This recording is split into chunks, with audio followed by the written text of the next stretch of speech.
All right, quiz time, John. Uh-oh. I didn't study.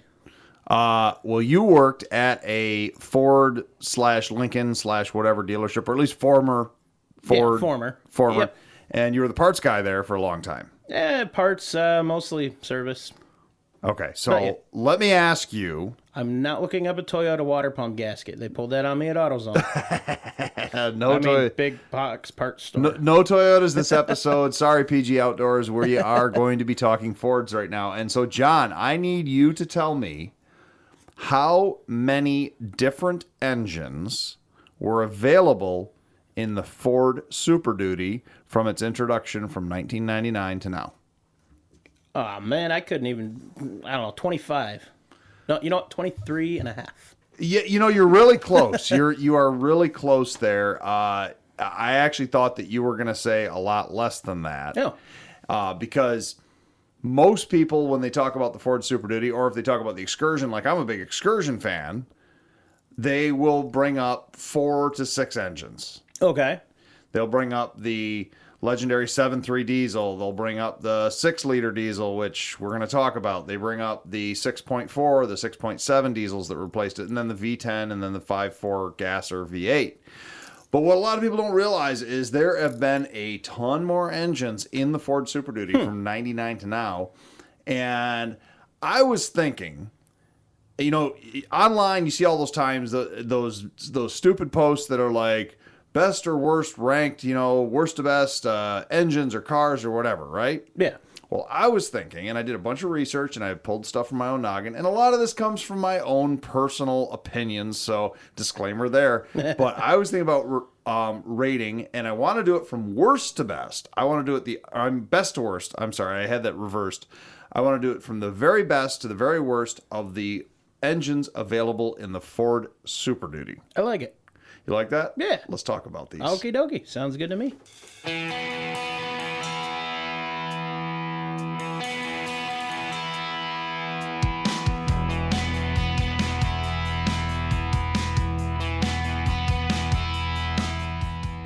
It's time to hit the trail, lock in those hubs, and throw it into low range. Because you are listening to Wheelin' with Keith and Johnny Orange. They're here to talk about 4x4s, trucks, and everything to do with enjoying the great outdoors. Buckle up. Here's your hosts, Keith and Johnny Orange. Okay, so let's take just a second to kind of define a Super Duty and our parameters of what we're talking about here. It's when you got to stop in the bathroom and it's just, you've been waiting all day and Well, that Super counts. Duty. Yeah. I like it. Sorry. That's all right. Let's talk about what the Super Duty is not to start out with. Okay. Now, I had already said the Ford Super Duty 99 to now. And that's because that's when, in 1999, the Ford Super Duty as a truck was introduced. Now, a couple of years prior to that, the commercial class, what would be kind of considered the F450, they did throw a badge on it for 2 or 3 years that said Super Duty, but it was kind of a submodel. Okay. But the Super Duty itself includes from 99 to today the F250, the F350, the F450, the F550, and then the F650 and F750 medium duties. What about the 850? I don't think there is an 850 anymore. I think that was discontinued. So I think it only goes up to 750. And so you're talking about all of these. So you're talking about basically your heavy duty trucks that a lot of our listeners might use as tow rigs. Then you're talking about the 450s, 550s. Well, you got to have a 750 total little side by side. Well, yeah, for I sure. mean, you just have to do that. It's like wrong to not. Exactly. So then you're talking about the 450, 550s that are like your 10 lug, because everything else is the 8 lug up to that. And then you go up to your big trucks that are the 650, 750s, which have the big fiberglass front end on them. And they're a commercial duty Not truck. a fiberglass. No. I get you. But so we are talking about those, not the F-150. All of the Super Duties were specifically designed to be separate from the F-150 line, and very few parts do interchange with the F-150 versus all the Super Duties, where Gotcha. a lot of stuff interchanges. Pretty much all the body parts do. Nice. And all sorts of other things. I like that about any platform. That's awesome. Well, for sure. And I think it was Peterson's Four Wheel and Off-Road a number of years ago actually compared the Super Duty platform to the Hammer. There's a lot of different Hammers out there, but they kind of all do the same thing. Oh, okay. I was gonna say, you mean like an actual like hitting nails hammer? Yeah, exactly. Oh, nice. Yeah, it's like they just. I've got one of those. It's a Craftsman. It's adjustable. It's got that little dial on the front that opens the jaws bigger, smaller. Oh, wrench, nice. Yeah, that thing. I use that as a hammer. Yeah. Where did Ford Super Duty name come from? Ford actually used the Super Duty name originally from a series of engines that they produced for their industrial trucks only from 1958 to 1981. They were called the Super Duty engines, and they were a big block V8 that was only available in like the F700, F800 trucks, and they were the 401/477/534 big block engine family, some of the biggest gas V8s that Ford ever produced. But they called those the Super Duty engines, but they were not a Super Duty truck. They were just Gotcha. they were just the engines. So that's why I want to kind of like just giving those an honorable mention. Yeah. And because I know you always like the oddball stuff. Yes. And you're a boat guy. Okay. This was a side note that I figured out when I was looking at it. The biggest one they ever produced, the 534 big block V8. Ooh. There was a company called Seamaster Marine that took the 534 V8 starting in the late 50s and marinized it and turned it into a boat engine, with their top of the line model being a twin turbocharged 534 big block V8 that you could get of Seamaster Marine. I've never seen one. That had to crank some power. They were basically almost like a diesel. They were a high torque, low RPM engine. So like a workboat engine. Yeah, basically. Nice. But they weighed 1,300 pounds per engine. Big old engine. Big old Ooh, engine. buddy. So maybe that'd be a cool thing to swap into a hot rod or another truck or something someday, or even to have in That'd a be boat. interesting, yeah. But so that's the Super Duty series engines. And then also not to be confused with the Pontiac Super Duties. Wait, what? Yeah, exactly. What? So in 1961, Pontiac started a race engine series for NASCAR and other forms of racing they were getting involved in. Yeah. And they called their special engines the Super Duty engines. And those were the 421 big block. And they were being produced at the same time that Ford was using the Super Duty name for their engines. So it's kind of confusing that in the Little 60s, bit, yeah. you could get a Ford Super Duty engine and you could get a Pontiac Super Duty engine. Huh. So those are all Super Duty engines, but what we're talking about today is the most reliable engines available in a Ford Super Duty. I like it. So we're talking about the Ford Super Duty. Came out in 1999, and it came out with a bunch of different engines. And so we're going to kind of get right into this. And just wanted to give those disclaimers that, this is not a Pontiac. We're not talking about those giant. We might do an episode if we have enough people out there that are saying, hey, I've got a Ford Big Job. That's what those trucks were called back in the 60s and 70s. That's awesome. I got a Ford Big Job, and I really want a lot of technical specifications on the 534 or the 477. Maybe we can do that someday. That'd be cool. But that's something else I wanted to mention is I know you like horsepower, torque numbers, all that, Yes. this and that. Not getting into that in this one. We're specifically only talking about reliability here. We're only talking about Well, reliability. that's a good thing, too. Because all of these engines are not comparable in horsepower and torque numbers. They're all over the board. So can we compare reliability to the HO Jeep 4.0? No comparison. Okay, yeah. Maybe the we can Jeep's talk better. about The next Jeep's episode better. or something. Yeah. All right. So here we go. And I think that we're going to have some of our listeners that are going to love me, hate me for all of this. And like I said, I did a lot of research, and a lot of these I already knew about. There was a couple I didn't know a lot about. I had to do a lot of research on because that's another thing. The U.S. got about half the engines that were produced for the Ford Super Duty series, and other engines were used in the Ford Super Duty series around the world. And this is all It's always inclusive. interesting how that happens. It is. It's always just surprised me seeing I can't even think of an example now. Never mind. We're going to talk about every single engine ever offered from the factory in a Ford Super Duty worldwide. I like it. And we're going to talk about the reliability. So, going down this, I did this in a place type thing. First place, second place, third place prizes. And Okay. I started really researching and, like I said, digging into my mechanical history and things like that. First place, we had a tie. Oh, In the Ford Super Duty, we have had two engines that have been incredibly reliable. Now, the 6.0. no, we're not there yet on the list. What would you think the most reliable engine in the Ford Super Duty would ever be? Of the ones I know of, I'd have to go with the 7.3 first and foremost. Ding, ding, ding. Yeah. Okay, you're right. The Ford 7.3 Power Stroke is actually not even a Ford engine. It is an international engine. It was produced I by... recall that from the one episode. Yeah, it was produced by International Navistar for Ford. Ford put a couple of their parts on it, but it was specifically an international engine. Now, the 7.3, I would say, we're talking here, folks. Remember, we're not talking power. We're not talking fuel mileage. We're not talking about any of that stuff. What we're talking about is reliability.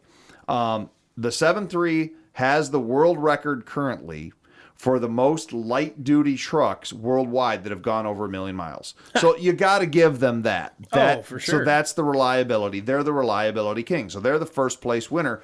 But they have a close second place champ. And I would say that, it's a close first place tie. And this is one where I'm betting that you're not going to guess it. 6.8. No, a pretty good guess, but no, the 4BT Cummins. Oh, wait, they put those in those? Yes, in Brazil, Ew. in Brazil only, you could get a 4BT Cummins from the factory in a Ford Super Duty. Oh, that's awesome. So, people wonder why the B Series Cummins swap so easily into the Ford Super Duty. Yeah. It's because you could get the engine, the frame, the firewall was all designed to That's take a B awesome. Series Cummins. So the 4BT Cummins was available there. Now the 4BT Cummins, anyone who knows Cummins and history, the 4BT is a shortened version of the 6BT Cummins. It's got 2 cylinders off it. It's 3.9. Yeah, so why wouldn't they just do a 6BT in that, more power? We're going to get to that. Oh. But the 4BT was available from the factory in Brazil, and it was in the F250 only, I believe. But it was, like I said, it was in there in the early days. It's not available anymore, but you could get the 4BT in the Ford Super Duty. Now, the B Series Cummins and the 4BT, they were put into, in the U.S., you got the Frito-Lay box trucks and things like that. They got the 4BT, and many of those had 400, 500,000 miles on them. Yeah. I was not able to get any hard numbers as to how long they're lasting in a Ford Super Duty down in Brazil, but it's the same engine that we get here. It's the same 4BT, and it's got that legendary Cummins B-Series reliability. So that's why it's a tie. And of the two, the 7.3, there's more of them out there than there is the 4BT. Nice. Everyone knows about the 7.3. Most people don't know, as yourself, that we got the 4BT in the Ford Super Duty. That's awesome. So now we're going to go to the second place. Got any guesses on this one? I'm going to tell you it's a tie again. We got another tie, second place tie. I don't know all the ones that are there, to be perfectly honest. All right. I'm going to guess whatever that V10 gasser is that they put in a lot of those things. So you're close. You're talking gas. You're not talking the V10 yet. Yeah. If you really talk about the reliability factor of things, there's 2 gas engines that have been available in the Ford Super Duty in various years. And the second place tie is going to go to the brand new, as of 2020, the 7.3 gas Godzilla motor, they call it. Huh? So in this Ford Super Duty now, all the way up from the 250 all the way up to the 750, you can now get the new 7.3 as of 2020, last year. You can get the 7.3 Godzilla motor.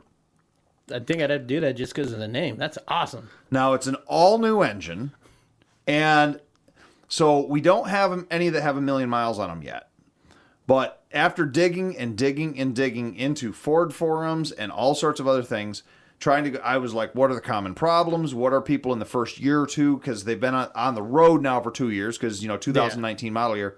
What are people having problems with the 7.3? Only complaint is fuel mileage is not what they would expect. It's 460 something cubic inches. Or 444 cubic inches. It's a big block truck. V8 What do in a you big want? truck. It's a 10, 11 mile gallon motor, but Yeah. no one is reporting any sort of reliability issues with Yet. it. There's a number of them in U-Haul trucks, other things that Nice. have 50, 60,000 miles on them already. And yet, like you said, we may see this one, may have problems at the 100,000 mile mark, might Yeah. have problems at the 200,000 mile mark. But usually, if you have an engine that comes out from the factory and it ends up being a lemon engine or problematic, you pretty start quick on. You start seeing them. So the Godzilla seems to be a pretty good motor so far, but that's another reason that had to have a tie. On the tie on the second place, we're going to give it to the 6.2 Boss Gas V8 that came out in 2011. Now, that is a continuation of the Ford Mod Motor series. But unlike the early mod motors, we're going to talk about in a minute and some of the problems with them, the 6.2 V8, really the only problem that they're reporting, and there's a number of them now that are in the 300,000 mile range because they've been out for 10 years already. Yeah. The only thing that is that about 100,000 miles, a lot of people are reporting a high oil consumption, as in burning 2 to 3 quarts between oil changes. But that's not Not that bad. but it's not a reliability issue. It doesn't Yeah. set you on the side of the road. Yeah. It's a serviceability issue, or not even a serviceability. It's a consumables. Yeah. But they're not breaking down because of it. But they are reporting oil consumption issues. But I was not able to find anybody else that said, "Oh yeah, we're having water pump failure, or we're having whatever failure, or intake, or whatever the case may be." Not getting any of that with the 6.2. The 6.2 seems to be a pretty solid motor. So that's why it's our second place winner. So Godzilla and 6.2. So there's two second places. First place are diesels. Second places are both gas engines. Now, and I know I keep saying motors and engines interchangeably. I know that a lot of people, they have motor is electric. Motor's an electric. Yeah. Engine is a combustion based. I'm an old hot rod guy, so hey, screw you, forgive me, whatever. It's like where I work, people saying clip and magazine. It's like, Exactly, with the gun thing. Yeah, I know. It nails on a chalkboard to some people, but yes. all right, man. Third place is another diesel. You got any guess on the diesels on this one? I'm done guessing. You're done guessing. Okay. We got to talk about the 2011 and newer 6.7 Power Stroke. I was going to say 6.8, but You're getting close, it's man. on the list. You're getting close, yeah. Now, the 6.7 Power Stroke has had some problems. Not a lot, though. Most of the problems with the 6.7 Power Stroke have revolved around the emissions equipment that's choked onto it because of EPA standards now. We can remove that. Well, and that's the thing. It's not legal in 50 states anymore to delete anything. As Wheeling, we're not saying that you should do that. No, unless it's of course not. Off-road only. Of course not. Because we're an off-road podcast. It'd be bad for the environment. Bad Don't for do the it. environment, exactly. Deleted 6.7s seem to not really have a lot of problems, except, and this is the reason they're down in the third place, I am knowledgeable and familiar that a number of them around the 180 to 200,000 mile mark are starting to have turbocharger failure. They've had some, and I don't know if it's on all of them or what, but there's been a lot of the impellers going bad. It's not a catastrophic failure for the engine, but the bearings are going bad. The impellers are starting to get chewed up and things. So they definitely had a little bit That's of a really turbo strange. issue. Yeah. I don't know what's causing it either. You Now, said about 70 to 80,000? no, about 180 to 200,000 miles. Oh, So that's why it's okay. still in the third place, because it's not like it's happening soon. It's, Yeah. in the old days, a 200,000 mile vehicle was completely worn out. Yeah. But a diesel shouldn't be worn out at 200,000 No. miles. And the engine's not completely worn out, but they're having these turbocharger issues that are kind of coming in. And there's some other minor things, but that seems to be the number one complaint about the 6.7 is that they've had, and so I think it has an electronic wastegate. There's been some issues with that. Oh, so yeah. there's some, and other people say it's because of the DEF. So once again, they're saying there's some sort of corrosiveness That's or something. injected after the turbo, though, isn't it? It goes through the exhaust, though. The Yeah, exhaust that side wouldn't of the mess with turbo. the turbo. Yeah, you're That probably shouldn't. right. Yeah, so I don't thought know. that was injected after the turbo, because that injecting that in before the turbo, that would royally screw up the turbo. I'm not exactly sure how DEF systems work, to be honest with you. I've never messed with one. All cut it my out. all my diesels have been old pre-DEF. So Yeah. My one has been. But yeah, they're having these issues with them a little bit. So that's why the 6.7, there's a lot of fanboys out there that say the 6.7 is the greatest diesel ever put into a Ford. You can make insane power out of it. You can do all this great stuff with it. They're still using the 6.7. It's become a tried and true engine. It's been in production now for 10 years. You know, one of the longest running diesel engines that's been in a Ford for a while. But it's still, because of some of those issues that are probably not on the fault of Ford, it's more of on the fault of the emissions equipment and stuff that's got to go in there. So that's why it gets a third place. Get rid of the electronic wastegate, eliminate your DEF system, problem solved. All right. I mean, I'm not disagreeing with you, man, but I'm not going to tell people to do it because those fines, those $1 million fines that you hear these diesel companies and other people, you know. So if one were to allegedly do this. Oh, exactly. Let's steal that word from a TV show I've been watching a lot of lately. Allegedly. Allegedly. I like it. For fourth place, man, we got to go back to Brazil. Back to Brazil. Back to Brazil. I'm Because for it. I like their nuts. Brazil only since 2014 replaced the 3.9 4VT Cummins with something else. And it's an engine that we have talked about on the podcast. Been a while now. It was a big factor in the Ultimate Adventure. There was a number of rigs that were running them.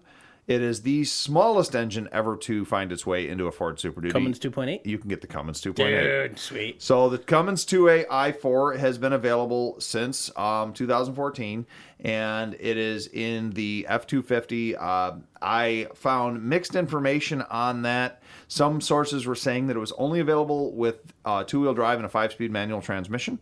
But others are saying no, that it is available in some of the larger trucks. So I'm not 100% sure on that. Information on the Brazilian version F250s is mixed online. So Well, on the plus side, you can buy that, convert it to four-wheel drive, and you got a nice rig. you do, but I mean, and you can build big power out of that 2.8 Cummins. Yeah. The biggest problem now with the 2.8 Cummins, though, as we know in the swap world, and a number of people that are already putting them into Land Cruisers and Jeeps. There, I mentioned Toyotas for you, Mr. Outdoors. But we're seeing that they are having some computer failure issues in some of them.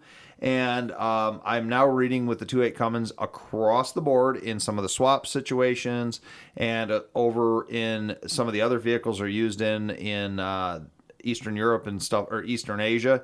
They're having some head gasket issues in that 160, 170,000 mile range right in there. So just 6BT, swap it and be done with it. Forget it. Mechanical, old school, diesel, reliable. And there's a few people that are saying that no matter how big of a radiator they're putting on them, they've had some cooling issues. Personally, on UA, I never saw a single one overheat. Never saw any cooling issues with them. The only 2.8 issue I saw on UA was a starter that the bolts came loose on the housing itself or something. Very minor, quick fix. Yeah. But they seem to be great little engines. They produce a lot of power. They're not very noisy. They're a heck of a lot See, I quieter. like that. I like the idea of diesel and power, but some of the old school ones are just so loud. Well, that's the old thing about the 4BT. They say there's Yeah. more failed 4BT swaps out there than there are ones that actually get finished or at least driven for an amount of time because they shake so badly and there's so much vibration with them that, you know. My diesel swap shook a little bit, so I raised the idle just a little bit, and it almost completely went away. Well, that's what you need to do. That's Yeah. good, man. So yeah, that's the 2.8. That was one that was actually new to me. I had no idea that you could ever get that thing in the Super Duty. I thought that was kind of interesting, and Why that's is it all these other countries get all the cool stuff, man? it. Not Really fair. is. It really Not fair. It happens a lot. Yeah. And so now maybe you can do one more guess. Fifth place. I'm going to throw the 6.8 out again. We'll All keep right. doing that until I get There it. you go. Hey, The I got one. 6.8 Ford Triton V10 Oh, no, I got two now. modular engine, fifth place. Oh, three. It is one of the longest lasting gasoline engine in the older Super Duties that we're starting to see, you know, from the 99 up to the 2010 range. They did discontinue it for a while in the Super Duty, and then they brought it back as a heavy-duty engine from 2016 to 2020 in the 650 and 750. We saw it throughout the Super Duty life. We've seen the 2-valve and the 3-valve head version. Three. Wow. So they've had some differences there. And going back to what I originally said, did I actually ever tell you how many different engines were available in the Ford Super Duty? I think all you said was I got close. You got close. All right. Well, so that's where I'm going to stop for a minute on the V10 in 5th place here. Did I go over? You went over. Both estimates? Yes. Never mind. So- I do not win the Showcase Showdown today. Exactly. In the life of the Super Duty until now, from 1999, they have had 14 completely different engine architectures. 17 if you count major changes to the design of that engine architecture. And so the Ford V10 is one that counts as that because they completely redid the heads on that engine. So there's been 2 versions. There's been the 2-valve version and the 3-valve version of the V10 in the Super Duty line. I think I'd count that as a separate. Okay, you If count a that lot as of the separate. parts won't interchange between the engines, I think I'd count that as a separate. Now, would you count as separate different fuel sources of the same engine? Yes, because that changes the entire nature of the engine. Okay, so 19 engines if you count the fuel sources, because going back... That was the 601, wasn't it? Nope, going back to the V10, from 2016 to 2020 in the F650 and 750 only, you could order the V10 as a gas engine, a propane engine, or a natural gas engine. So that would be 3. Exactly. Huh?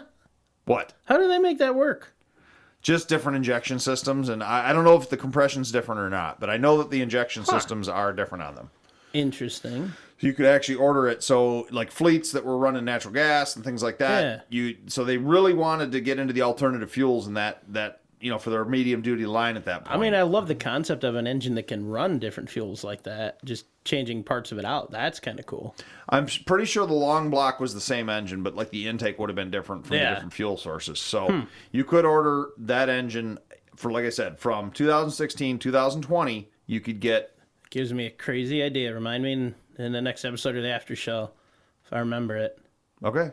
I'll say, what's your crazy idea about the V10? Oh, no, there's nothing to do with the V10. Okay. It's got to do with the V6. We'll be talking about those eventually, maybe. Sorry.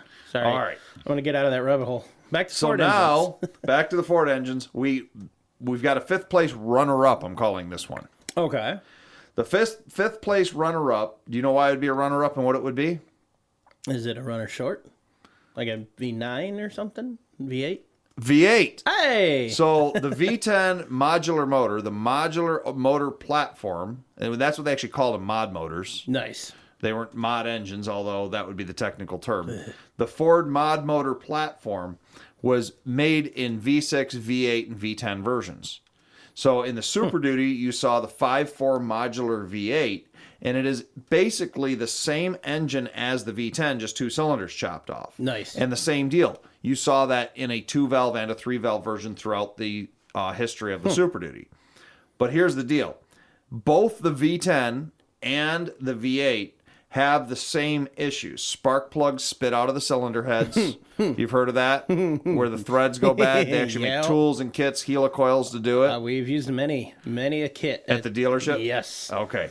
So That that's was why the, this is a 5th place engine. That was one of the most unfortunate jobs we ever had to quote out there was spark plugs on those engines because you didn't know what was going to rip out. And we had I don't remember the price range, but we had a range of the estimate. It's going to cost between this and this, and we are not going to know until it's done because we can't predict what's going to rip out. There's no way to prevent it. I mean, you could have one come out easy and the rest rip. Or you could have 7 come out nice and easy, no problem, safe to reuse, and 1 that takes 2 hours to get out. Exactly. And I've seen the full gambit. And from a reliability standpoint, they are known to blow out while driving on the road. I've heard that too. And so if that happens on the side of the road, now you can usually SOL. still drive it, but now you're going, you can hear that weird noise, the compression escaping. And the reason that you got to call the mod V8, even though it has all, and then they also have been known for cam phaser issues. They've been known for exhaust manifold cracking and leaking. We had one particular customer had to do all of this. You remember this? Okay. Now, the reason that we're calling the V8 the runner-up to the V10 is because the slightly less power available with the V8 seems to show that they're wearing out a little bit faster because they have to work harder to push the big Gotcha. heavy truck around. There's probably today more early Super Duty trucks running around with the V10 in them than there are with the V8 in them. And, you know, I've known a number of people, tradesmen, things like that they're putting replacement V8s in their truck at 180, 220,000 miles. I know several V10s that are in the 280 to 300,000 mile range now. Now, most of those have had spark plug and manifolds done on them, Yeah. but they're still running. So that kind of gives you I wonder that. if that has something to do with the balance of the longer crank. It could, but it also less you have two vibration more or something. cylinders, a little bit more power. Splits the difference. Like it's like we're doing a 5-tire rotation. You get 20% longer tire life out of that. Pretty much Makes sense. That's a great analogy. Is because of that, and you know the 5.4s that are wearing out, they're not typically blowing up. They're wearing out, oil consumption, smoking really bad. They're just worn out engines. I'll put it on the patch. It'll stop smoking. Well, there you go. All right, now we get into some oddball stuff here for a second. I can't even fathom a guess anymore at this point. all right, so So I know there's a 6.0. I don't think we talked about that one yet. We're going to get there. So sixth place. So we're not real high in the reliability here. We have to talk about the Caterpillar 3126 /C7 diesel engine. I'm liking where this is going. So in the F650 and 750 only, when it was first introduced in 1999, 98 introduced for the 99 model year, you could get a Cat C7 diesel engine in those medium duty trucks. Now, Caterpillar built some legendary workboat engines. They built some legendary tractor engines. Besides their famous 4 1/4 Cat that used to be in semis, they've never been really known for over-the-road engines. And in fact, today, Caterpillar does not build over-the-road engines, partially because of some of the problems they had with the Ford Super Duty line. They had a lot of wiring harness issues, which is not really the engine itself, but it was the management system for the Cat C7. They had a lot of wiring harness issues. Glow plug relays would go bad on them. And they would also be known for overheating and early blow-by issues. A lot of them at 50 or 60,000 miles, you'd pull off the oil cap and it looked like you were at a vaping competition. Good Lord. So they were not a great engine. They're now discontinued, and That makes me feel better about my issue. they had a lot of warranty issues too with those C7 Cats. And so they still run with a lot of blow-by for many, many miles. And they're kind of a gutless engine, especially if they paired them in front of the Allison automatic that most of them had. Now, a number of those 650s and 750s did get 6-7 speed manual transmissions. They woke them up a little bit better. When you paired that Allison with the Cat, they just were kind of a dog. But like I said, we're not talking about performance here anyways, but reliability, that wiring harness failure, that glow plug relay failure, and then just the fact that they were worn out, really early. The reliability is just not really up there. Bummer. And so we got to go then to what replaced that engine for 7th place. 7th place, which would be a little bit less reliable, is the Cummins ISB 6.7 turbo diesel inline 6. I think I've seen one of those somewhere. Now, this was the 650 and 750 only, again, in the Super Duties, so the big medium duty Super Duties. But here's the deal. That's the common rail 6.7 Cummins, the one that in that era right in there, which was right after the 24 valve and the 12 valve Cummins. They had a lot of problems early on with their emissions equipment, and they had a lot of problems with when they failed, when one of the injectors stuck open on those, it would wash out a cylinder 1,000 psi of pressure, and it was catastrophic. You sent a piston through a block, you sent a rod through a block. Damn. When they die, they die. My neighbor's mega cab that's got an ISB 6.7 in it, sitting behind his house with a blown engine. What's he doing with it? He'll sell it. You can talk to him if you want. Probably out of my price range, I'm sure. I'm sure he'd probably sell it cheap, but who knows? $100. Not that cheap, but 200. basically, and they're known for injector timing issues. And I'm sure there's somebody out there, and if a listener wants to show us and show some sort of proof and throw it on 4x4 Talk, and you want to prove us wrong or say, hey, I've got the exception, I personally have not seen a 6.7 common rail, the early first generation one there, the ISB version, that has gone over 250,000 miles without some sort of major work. So reliability for a Cummins diesel is sad. Yeah. And Cummins gets some knockdown points on this too, because if it wasn't Cummins, you'd probably say, well, that's still a pretty good engine. But Cummins, man, you guys have done so good on everything else. So legendary for so long. So that's why you get a handicap on this one. I'm actually calling that, let's actually call that a 7th place handicap. So maybe that engine would be a little bit better up on the list. But the fact of the matter that it's a Cummins, and when it fails so badly. Yeah. So badly. I kind of want to see one fail, though. And it's just, and they just, boom, done. See what my neighbors died in Florida, and he had to tow it back here. Yeah. That's Yeah, so it just he got this weird rattle, and like 50 miles down the road, it was blowing oil out the tailpipe, and it just went boom, done. So I'd be curious, just for kicks and giggles, take one of those things, put it on a stand, and just get it into a runaway condition and see how long it lasts. oh heck yeah, that would be awesome. Oh yeah, man, that sounds good to me. So now I know we're getting down in our list here. We got plenty of time still, John. Oh yeah. All right. We got to talk about our 8th place. My 1 terabyte hard drive's half empty, so we got plenty of time. Okay. The 6.4 Power Stroke V8, which is one of the shortest lived diesels to be used in the Super Duties. They only used it from 2008 to 2010. Okay, I've heard of it. It was a stopgap engine that was basically a warmed over, slightly improved. In some people, they say not so, but for the most part, mechanically, it was slightly improved over the 6-liter that it was replacing. And it was the first diesel, and it was kind of Ford and International were parting. The 6.4 was still an International design, but it had a lot of Ford parts on it. And Ford knew that they were going to be designing their own engines internally, and that they were going to be moving over to the 6.7 series.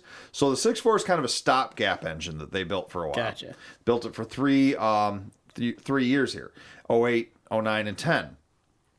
The biggest problems of the 6.4, though, are all in the emissions equipment. It was the first year they used DEF on a diesel in a Ford. And they didn't have the DEF stuff figured out. Yeah. Once again, disclaimer, we're not saying that you should delete them, but every deleted 6.4 that we've ever experienced, or that I've ever allegedly experienced, that has, another disclaimer on this, has not been put onto a tuner that's been run in stock form, is still running pretty good.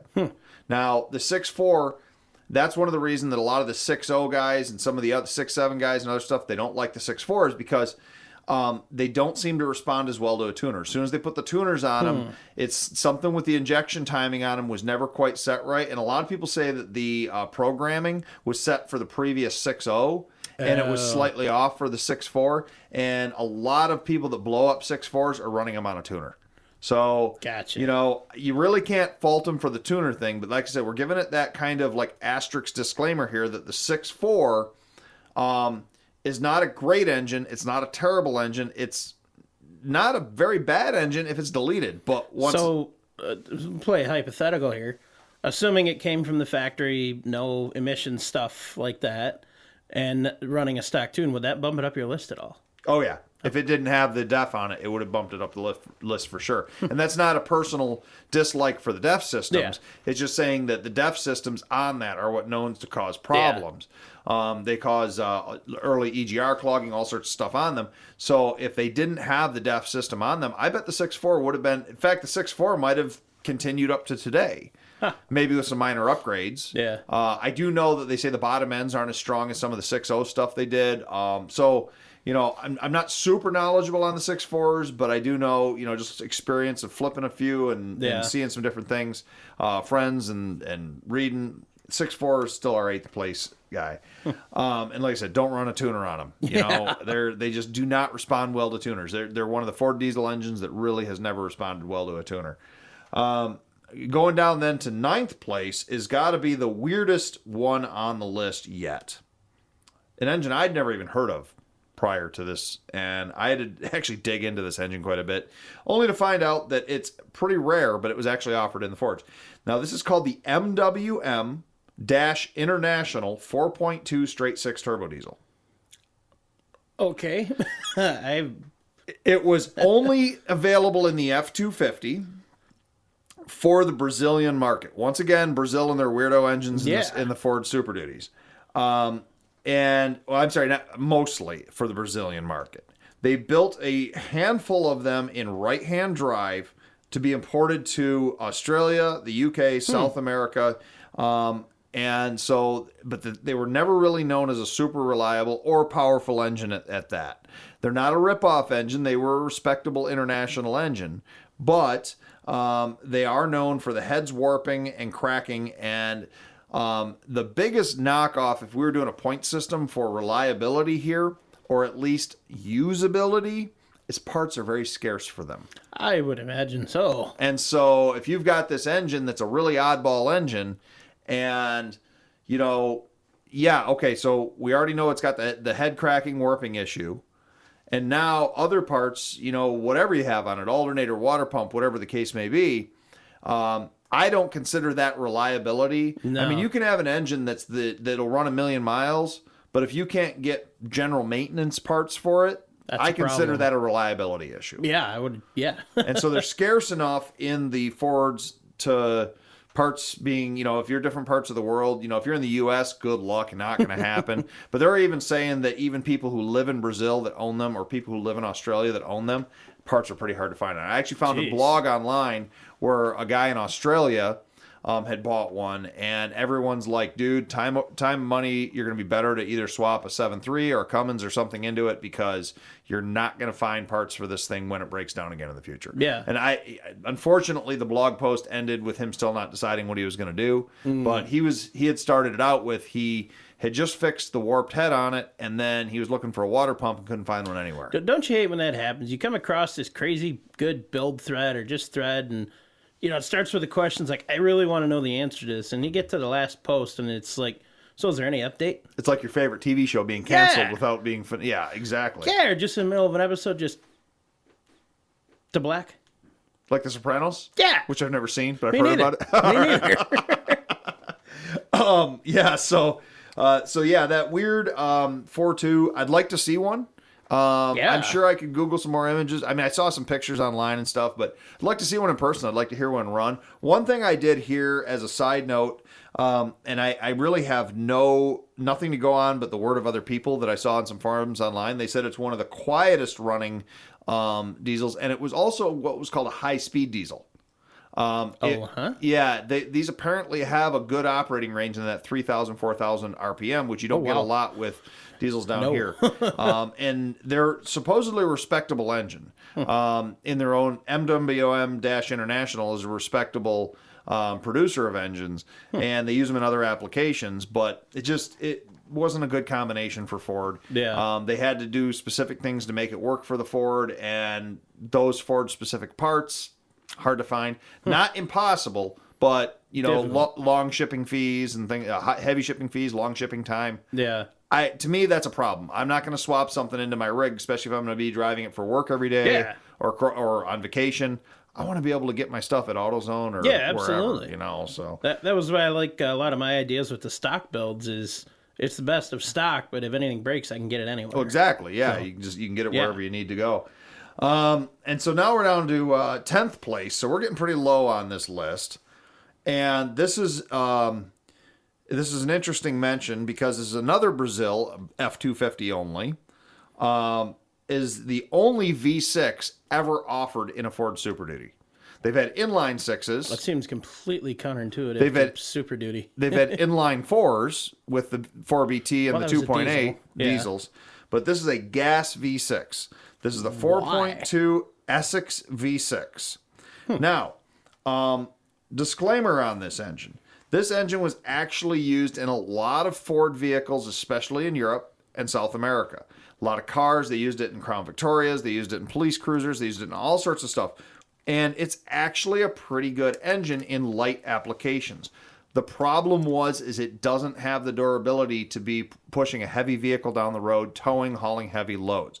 When you started really pushing these engines and you overworked them, What you ended up with was same thing as the MWN engine. You got heads cracking, heads warping, manifold issues, very short engine life, worn out 80, 90,000 miles. So reliability on that 4.2 Essex, and that's the disclaimer, in the Ford Super Duty, it's too small of a gasoline engine for the heavy truck. Yeah. It'd be like putting a 4.3 V6, which is a great Chevy V6 engine, and then putting it in a 1-ton dually crew cab and towing everywhere with it. Will it do it? Yes. But not for long. Yeah, keeping in modern traffic and all that, it's going to be worn out after 50,000 miles. Oof. And it's going to be gutless, in the big truck. It just doesn't have the balls you need there. So, and like I said, it's the only V6 ever offered in the Super Duty.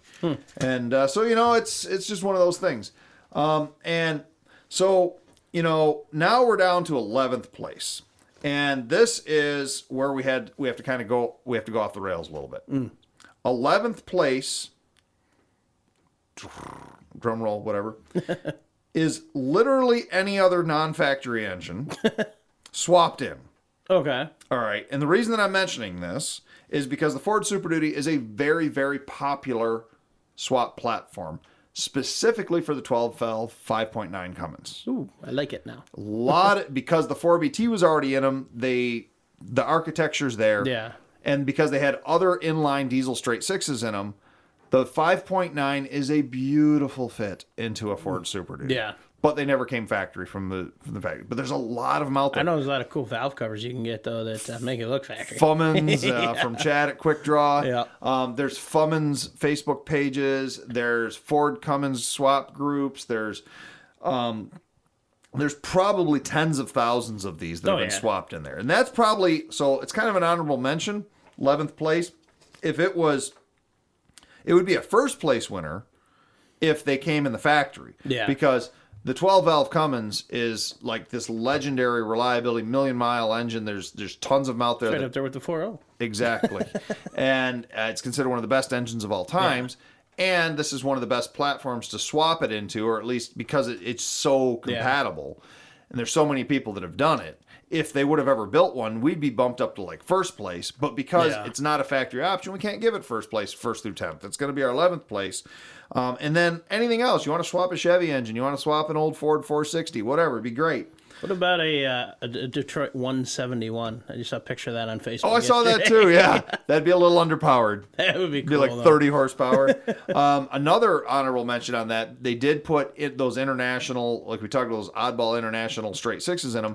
But there's a number of people that have swapped the DT466 medium-duty international engine into the Super Duties now. There's actually swap kits available to do it, and it's slightly cheaper than doing a Cummins. The plates, the motor mounts, and the cost initially of the engine are a little bit cheaper, so it makes a decent swap. Yeah. So that's what I'm saying. We had to do the all-encompassing, literally any other, but we're not done yet.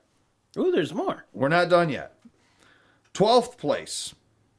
12th place for reliability with a Ford Super Duty would be pulling around a non-running truck with a horse or an ox.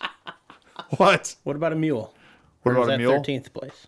Well, any animal. Any sort of livestock. So your Amish version here, take the Ford Super Duty and pull it around with an animal. I like it. All right? Like it. We're still not done. Could we get like a herd of dogs and do this? Sure, sure. like Alaskan sled dog style. That would be awesome. I wonder how many dogs it would take to pull one. I don't know. Probably a lot. Yeah. So 13th place. I'm not cleaning up after we try that. 13th place, beyond our animal power that we have here, our horsepower or whatever we have. Rickshaw style? Yep. Would be having literally no engine at all and sitting in a field with a tree growing through the engine compartment. That would be your 13th most reliable, Ford Super Duty. But we're still not done. We got to have our 14th place here. Our 14th place. Bottom of the lake. The bottom of the one. The very bottom. 14th place and least reliable engine ever offered in a Ford Super Duty. The Ford 6.0 V8. All right.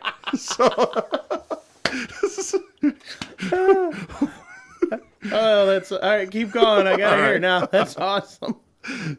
Even less reliable than being pulled around by a horse Or a tree growing through the or a engine tree growing compartment. through the engine compartment. And here's my reasoning behind this: is this engine is worse than having a non-running vehicle. Because if you own one, it is most likely, almost certainly, if you own one for more than like a month, it is going to damage you so badly financially that you may never recover. All right.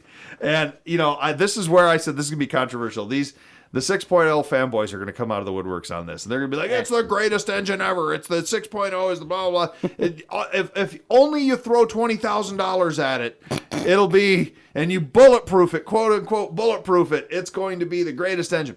All right, here's the thing. There's no such thing as bulletproofing a 6.0.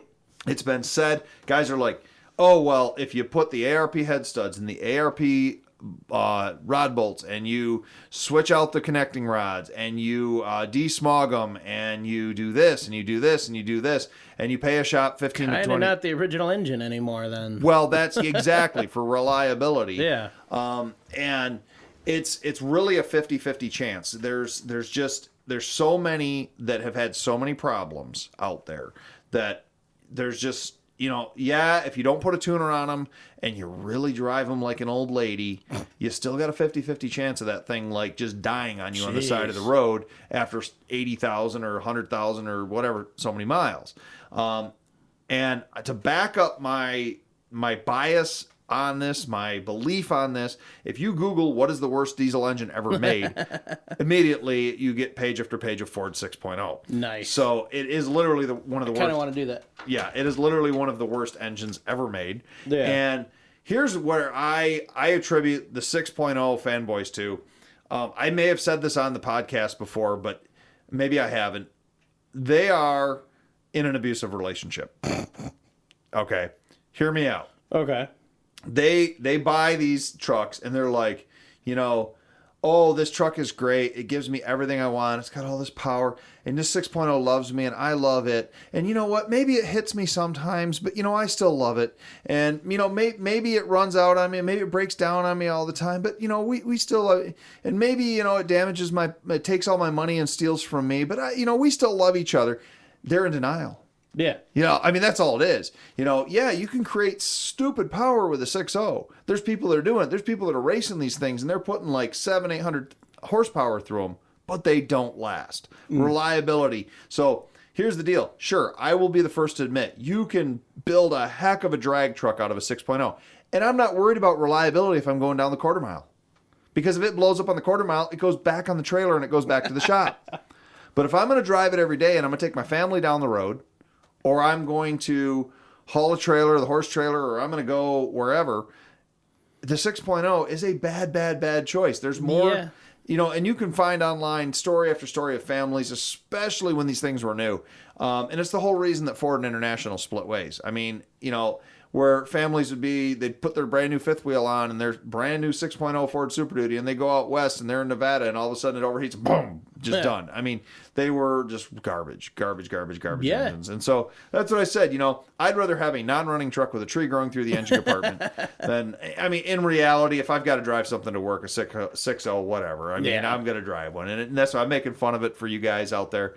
But we're having a little bit of fun with this list. Oh, yeah. But seriously, in the bulletproofing thing, there's a number of people that they've gone through the whole bulletproofing thing, and then all those parts have failed 100,000 miles later again.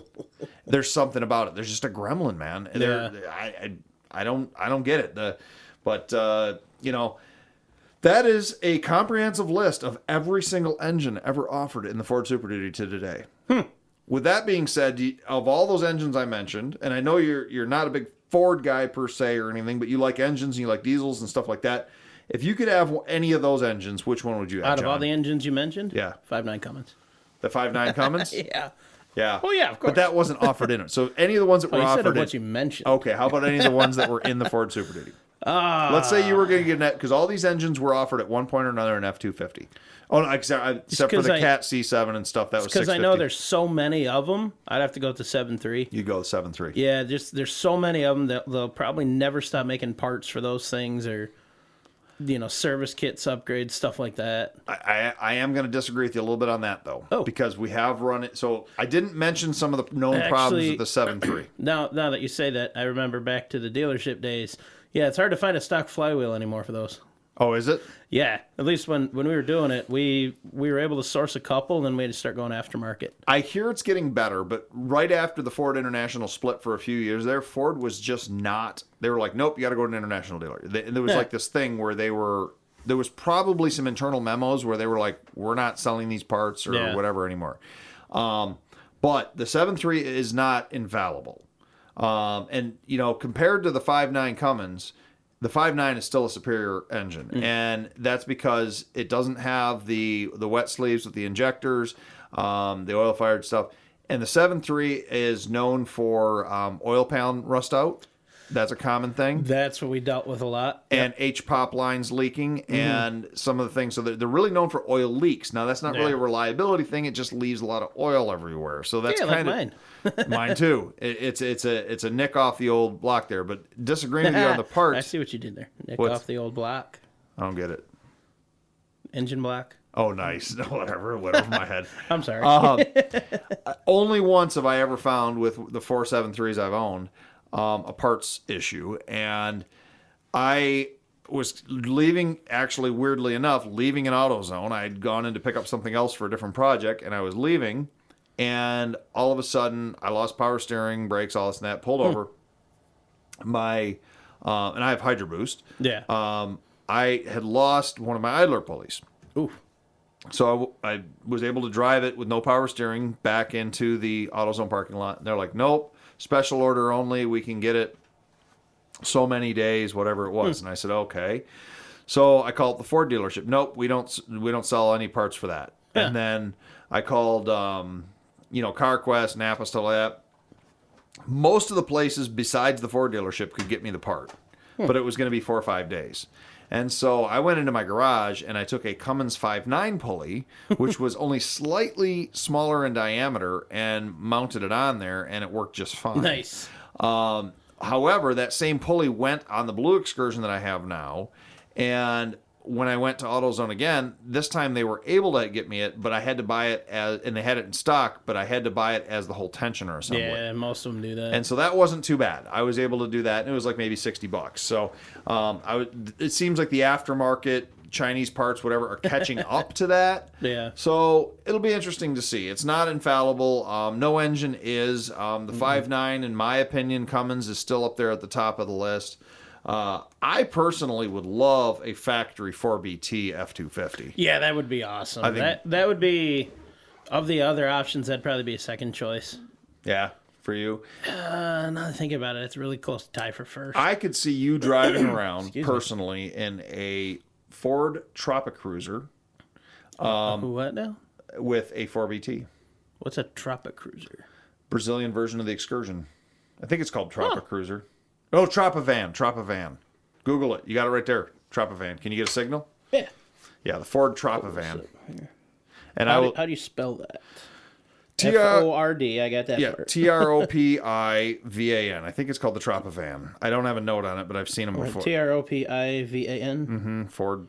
Oh, Is it coming up? Tropican. It's like self-corrected. It might be Tropican. No, Tropavan. Pretty sure it was Tropavan. Is that a 3-door Excursion? Let me see. Let's see if you got the right one there. So that's one version of it there. So they build because of the That's weird, but cool. I like it.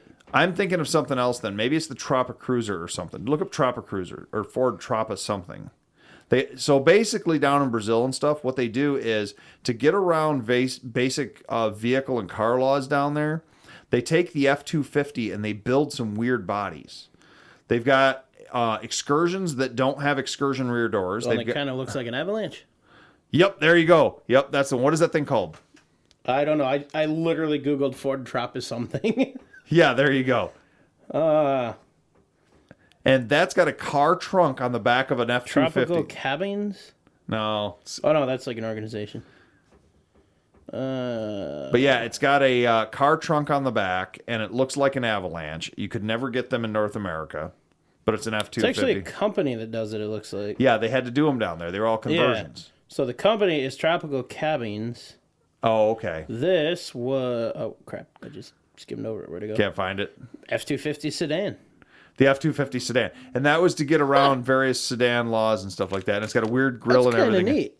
Yeah. Kind of reminds me of like almost like a Lincoln Mark LT meets a Chevy Avalanche. Yeah, it's kind of like something that you would drive if you're a big guy, but you want to drive a sedan, Yeah. I don't know. I mean, I don't know. That'd be a tough call. It's kind of a weird vehicle. Oh, but it looks like you can get it with a stick. Yeah, you I'm can. in. You can get it with a stick and a 4BT. So That is awesome. what an odd thing to have in there, huh? Yeah, to say the least. Well, here's one of the challenges that I'd like to put out to our listeners there on 4x4 Talk.